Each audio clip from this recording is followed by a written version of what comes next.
Hey guys, my name is Mitch Webb. I'm a health and healing coach. Welcome to the page and thank you so much for tuning in. Today, I'm going to be answering a question from a client who was asking about chronic fatigue and how do we get back to exercise in a safe way when we're ready. Okay, so when I think of chronic fatigue and any kind of dysfunction, disease, I'm going to look at things through a nervous system lens. In the past, I would have been more focused on mitochondria and nutrition and autoimmune and toxic load and environmental toxins, right? And all those things are really important. And when clients work with me, we're gonna personalize, we're gonna individualize all of that stuff. But when it comes to chronic fatigue, it's really more of a nervous system thing because when we zoom out, we see that all of these systems, our lymphatic system, our hormonal system, our mitochondria, they're all tied to the function of our nervous system. And if our nervous system is dysfunctional, we're getting stuck and it can lead to this chronic fatigue. So let me show you what that looks like with my handy dandy drawing over here that I'm doing. And so this is our window of tolerance in the green. When we're inside of our window of tolerance, we're able to connect, we'll be present, we have plenty of energy, we sleep good. And then when we move outside of our window of tolerance, we're going into activation here. This would be fight or flight energy, anxiety, insomnia type symptoms. Now, when that stress is prolonged and our nervous system doesn't see us coming down or doesn't see an end in sight, then it brings on this high tone dorsal branch of the parasympathetic nervous system that shuts us down, right? So this is where we're here down in freeze. So what I'm trying to say here is that chronic fatigue is a freeze response. And when we get into this freeze, that's where we're feeling lethargic, shut down, exhausted. We don't have our essence, our hormones can be low, mitochondria can beat up. All the things that we were talking about are affected when we're in this freeze state. My mentor, Irene Lyons, she talks about freeze as being a systemic whole body thing. It's kind of like taking a plastic bottle and going on a plane flight, right? So that what happens in a plane flight with that plastic bottle is everything gets squeezed, it's constricted. So all of those systems of the body are getting suppressed, getting squeezed, and we're going to see symptoms like fatigue, right? So the solution to chronic fatigue is building capacity. Now we can look at capacity from both an emotional and a physical standpoint here, and this is what Irene likes to talk about is a swimming pool.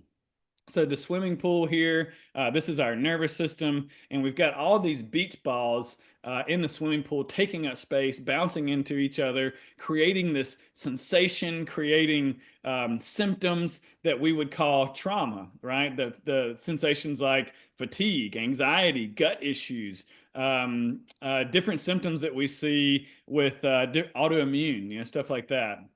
And so, going and doing therapy and working on these balls, these would be old traumas. That would be pulling the balls out one at a time. But to do that, first we have to build capacity. And what I mean by that is we want to grow our swimming pool. And as we grow our swimming pool, there's more space, there's more flow in the system, and these old traumas, these old beach balls, they slowly work their way out, and we're able to tolerate the sensations better, to be with and release some of that old stuck stuff. Okay, and so when we have freeze in the system and we want to build capacity from an emotional standpoint, it's building capacity so that we can sit with the intensity of sensations like anxiety and fatigue, right? In the past, we pushed them away, we numb them, we try to avoid them as much as we can. And really, this work is moving towards them and seeing that these are bodily sensations that are there to give us information so that we can attune to ourselves. But to do that, we have to build capacity. We have to grow our swimming pool. Same thing goes for our physical capacity, which is going to come along with that freeze response. It's going to be that window of tolerance is going to be really small. We're not going to be able to handle a whole lot. And so we want to grow our capacity to be with different levels of exercise, to be with different sensations and symptoms that are in the body. And as we attune to those and be with and grow our capacity, those beach balls, those old traumas work their way out, and we start to return more to a better window of tolerance so that we can handle the ups and downs of life.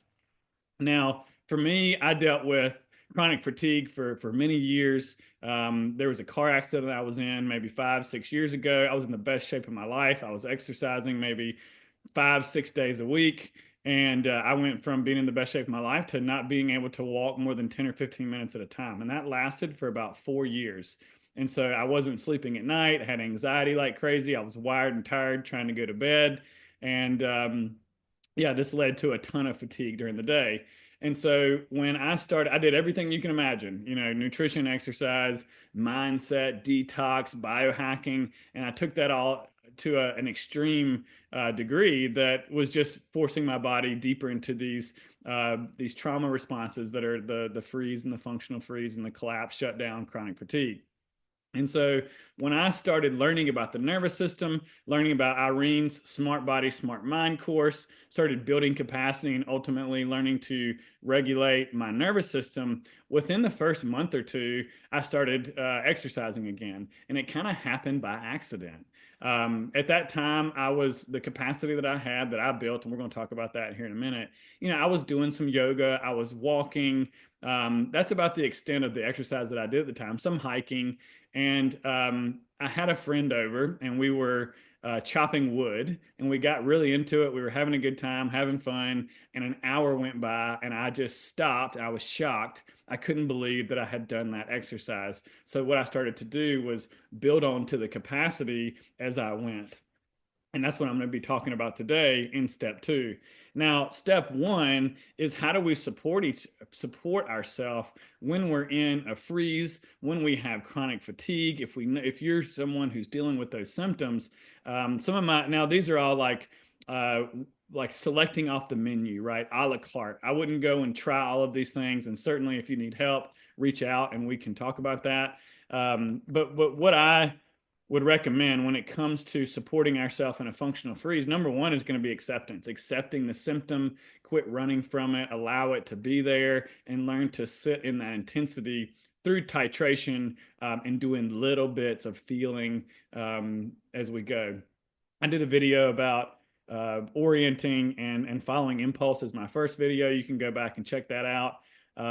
Next would be social engagement. So social engagement fires up the part of our nervous system that's going to help bring us out of that freeze response. So calling a friend, reaching out to a trusted family member, going and doing work in a crowded space can also be a way that we can socially engage. Another good one is art. So getting in, following your impulse to create.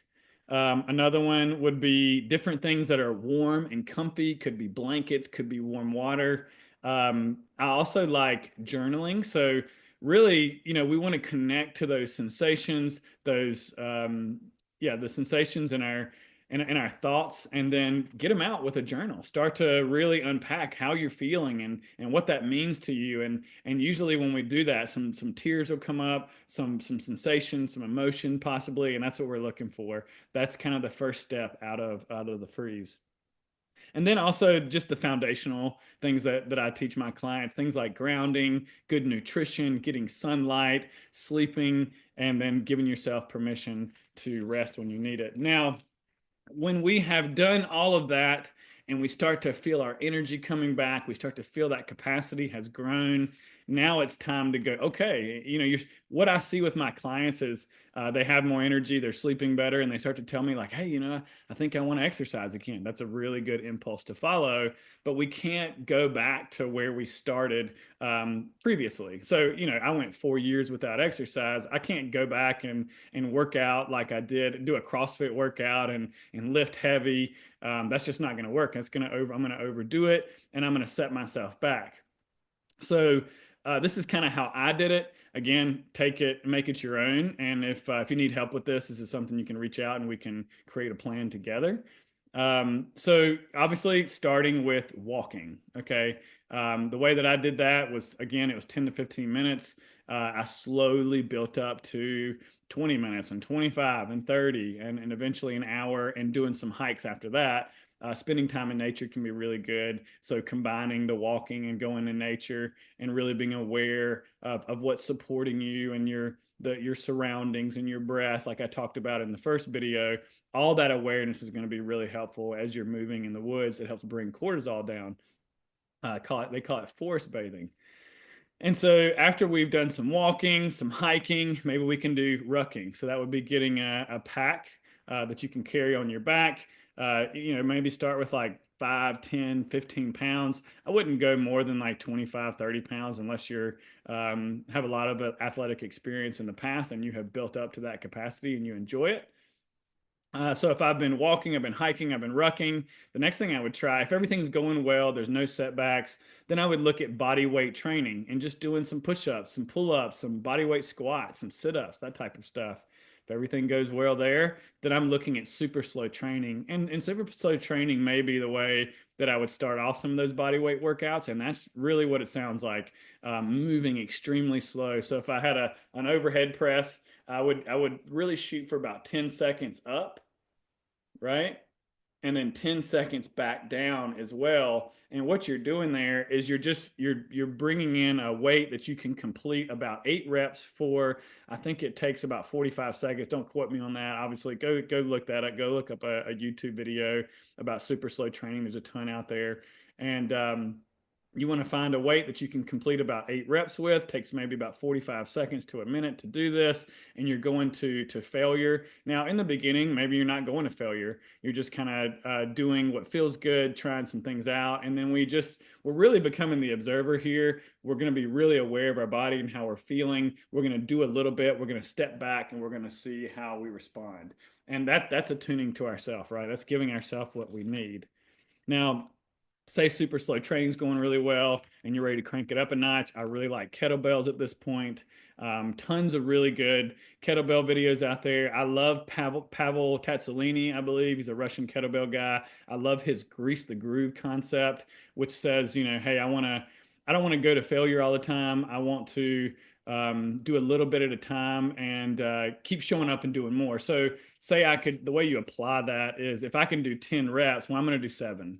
Right. And I'm going to do that. I'm going to give myself some rest. And instead of doing 10 and going to failure, I do 7. So I leave some in the tank. That way I recover faster and I can do the exercise again sooner than I would if I was mashing myself. Right. So after kettlebells, if you've done, the walking, the rucking, the body weight, the slow, the kettlebells, well, then I would move into barbells. And I'm a big fan of barbell training and strength training, and when we're talking about a week, anywhere from 1 to 3 times a week is a great place to start. Obviously, again, do a little bit, see how you respond and attune to yourself.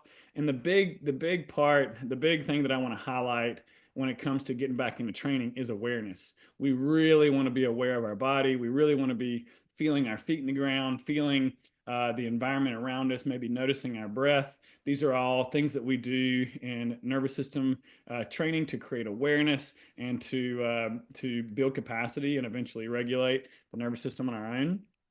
And so last thing to highlight here is there is no such thing as failure. It's only feedback.